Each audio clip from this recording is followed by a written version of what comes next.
हम बनाने की कोशिश करेंगे रिश्ता, तुम तोड़ने की कर रहे हो तो तुम तोड़ते रहो, हम जोड़ने की करेंगे, हम जोड़ते रहेंगे।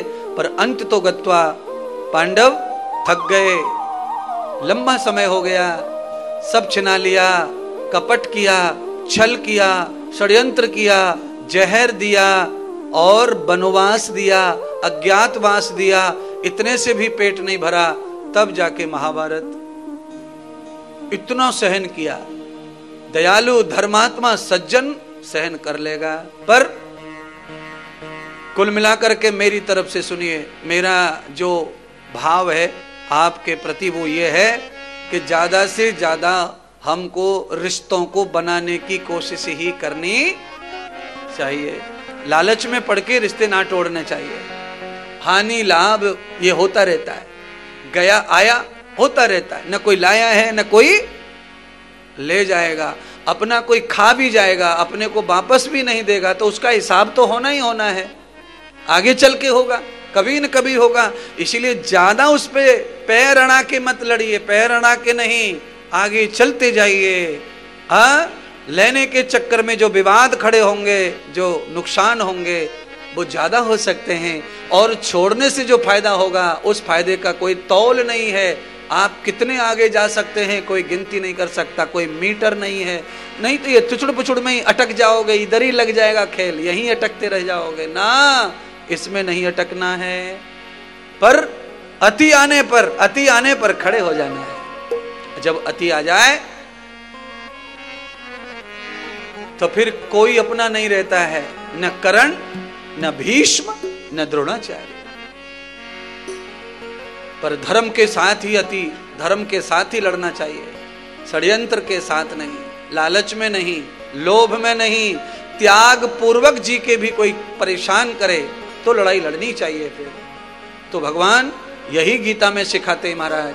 पर लालच और लोभ में आकर के लड़ना पराजय का ही कारण बनेगा। इसलिए ज्यादा से ज्यादा जितने भी रिश्ते परमात्मा ने जीवन में जोड़े हैं, उन रिश्तों को निभाने चलाने का प्रयत्न ही करना चाहिए। इसीलिए ही हम लोग गणेश कथा सुनते हैं, इसीलिए हम सत्संगी हैं, और इसीलिए मैं आह्वान करता रहता हूँ, आओ कथा में, पहुंचो कथा में। क्यों? कथा हमारे जीवन को मजबूत बनाती है, प्रेमी बनाती है, और न्याय दिलाती है, और मेरा फायदा करती है। मेरा माने सबका फायदा, सबका फायदा कथा करती है। विज्ञान सत्संग ये सबके फायदे का होता है। मैं चैलेंज कर सकता हूं, हिंदू आकर बैठ जाए, मुसलमान आके बैठ जाए, क्रिश्चियन आके बैठ जाए, इस कथा में जो भी आके बैठेगा सबका फायदा करेगा। ये व्याख्यान, ये प्रवचन, ये उपदेश, ये कथा। क्यों? जब ये कथा लिखी जा रही थी तब क्रिश्चियन नहीं थे दुनिया में, इस्लाम नहीं था। जब ये ग्रंथ लिखे, पुराण लिखे व्यास जी ने, तब ये धर्म भरम नहीं थे, मजहब नहीं थी, पार्टियां नहीं थी, और पूजा पद्धति अलग अलग नहीं थी। तो ये तो सारे मानव समाज के लिए लिखा गया है पुराण, ये किसी हिंदू मुस्लिम का नहीं है, ये सारे मानव समाज के लिए लिखा गया है। क्योंकि तब इस्लाम नहीं था, तब क्रिश्चियन नहीं था, तब बौद्धम नहीं था, ये सब नहीं था। तब कोई लड़ाई नहीं थी, कोई सिख नहीं था, कोई पादरी परपंच नहीं था। सब केवल सारे के सारे लोग आर्य और अनार्य थे, अर्थात अच्छे और बुरे विचारों के लोग तो थे, पर ये धर्म परम मजहब पार्टियां, ये लड़ाई झगड़े पूजा पाठ के नहीं थे महाराज। तब ये ग्रंथ लिखा गया है। तो ये ग्रंथ क्या कह रहा है? सर्वम भौमम जनानाम सर्वे प्रतिष्ठिता पुण्यम। ये ग्रंथ किसी सनातनी के लिए है ऐसा नहीं है, ये सारे जीव मात्र के लिए है, सारे जीव मात्र के लिए है ग्रंथ है। अगर भागवत की कथा तोते का उद्धार कर सकती है तो इसका मतलब है सब जीवों के लिए ये कथा है। भागवत की कथा जब बासुकी नाग और तक्षक नाग का भी कल्याण कर सकती है तो ये कथा फिर सबके लिए है महाराज। कीड़े का भी उद्धार कर दिया और पक्षी का भी, तो फिर इंसान के लिए जाति धर्म काय का ये तो सबके उद्धार की दवा है। कोरोना का जो टीका बनाया उसमें जाति धर्म नहीं था। अच्छा बोलो, जाति पूछ के टीका लग रहे थे क्या? कोरोना का टीका ये पंडित जी हैं, ये फलाने जी हैं, ये छत्री जी हैं, ये महारथी है, ये गिनारथी है, ऐसा पूछ पूछ के टीका काम कर रहा है शरीर में ना। कोरोना का विरोधी टीका है। जाति धर्म को देख करके कोरोना का टीका काम नहीं करता। वो तो जिस शरीर में जाएगा वहां बैक्टीरिया में काम करेगा, और बैक्टीरिया भी किसी वर्ण और जाति के हिसाब से शरीर में नहीं होते हैं, ये ध्यान रखना है। आहा, भगवान क्या कह रहे हैं सूत जी, आज भगवान नारायण के सामने माता लक्ष्मी बिहल हो गई हैं। क्यों? प्रीतम के लिए, प्रियतमा रो रही हैं।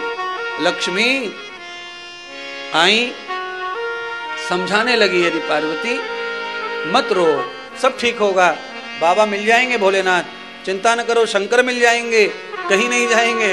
तो नारायण ने ध्यान किया, और जब नारायण ने ध्यान किया तो ध्यान में पता चला सत्यम पिहितम मुखम, सत्य को कोई पी गया। अब बताओ, कोई सत्य को पी जाए तो उसको कैसे कोई हरा पाएगा महाराज, बड़ा मुश्किल हो गया। गजासुर को ढूंढना ही मुश्किल हो गया, तो कैसे ढूंढा? पता लग गया कि गजासुर कहाँ है, तो कहा गजासुर इस समय मद्राचल पर्वत पर आनंद ले रहा है, झूम रहा है मस्ती में। गजासुर को क्या पसंद था? गजासुर को नृत्य देखना बहुत पसंद था, नृत्य। अब बताओ, किसी आदमी को क्या पसंद है, ये ढूंढना, खोज करना, कितना टाइम लगा होगा ब्रह्मा विष्णु को। गजासुर को नृत्य बहुत पसंद था और मस्ती में रहता था गजासुर। क्यों नहीं रहेगा? क्यों नहीं रहेगा? जिसके पेट में स्वयं भगवान शंकर विराजमान हो गए, वो मस्ती में क्यों नहीं रहेगा? वो तो रहेगा महाराज। आहा, ब्रह्मा जी संतूर वादक बने। ब्रह्मा जी ने संतूर उठा लिया और संतूर वादक बने। संतूर ब्रह्मा जी का वाद्य है, वो सरस्वती का वाद्य है, संतूर वादक बन गए। और भगवान विष्णु तबला वादक बने। तबला, भगवान विष्णु तबला वादक बने। और नंदी को भगवान नंदी ने नृत्यांगना का रूप धारण किया, नंदी नाचने के लिए गए। ब्रह्मा जी संतूर, विष्णु तबला और नंदी नृत्य करने वाले, ये तीन भेष बदल करके गजासुर के पास गए और उन्होंने अपना गजासुर के सामने संगीत छेड़ दिया। संगीत में क्या शक्ति रहती है वो मैं कथा सुना रहा हूं। संगीत क्या क्या कर सकता है? संगीत म्हणजे उपासना, संगीत म्हणजे भक्ति, संगीत म्हणजे काय? उपासना। उपासना क्या क्या कर सकती है? उपासना से खोया हुआ मिल सकता है सब कुछ।